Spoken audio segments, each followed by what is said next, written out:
This is Dale Kitchens from the Edge of Farming. I farm in the southern plains of West Texas. I farm cotton and sunflowers.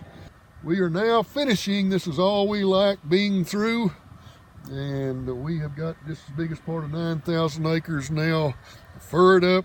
Now this land is ready to be planted.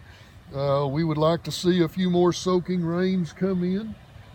But it is plowing beautiful. We've had a couple of good beneficial rains last week that really has us excited about making another good crop.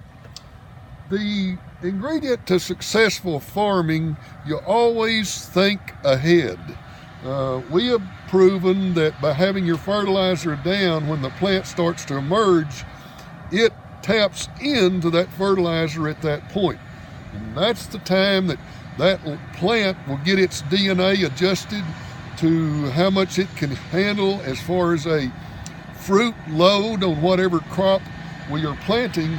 And so we've learned that it's better to have it down early rather than trying to play catch up. Like after having a cow get out of the gate, you're always trying to play catch up. That's not a good way to farm. We always want to think ahead.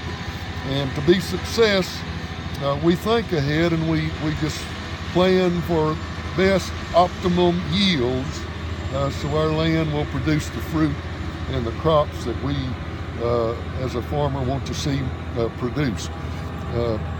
Very important too that we have our topsoil, as we talked earlier. It's been plowed, it's mellow down underneath now. This land is ready for a plant to let its roots down. There's no hard pan, and so we are really now in shape.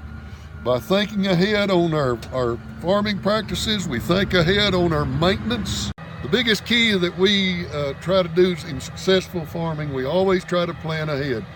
And we do that in field work. We also do that with our equipment maintenance. We're always trying to look ahead and keep things properly greased, properly maintained, so that all of our equipment will run to its fullest potential, and every plow and every tool will do what we want it to do. Well, that's about all for now. Until next time, let it rain. We love what we do. Happy farming.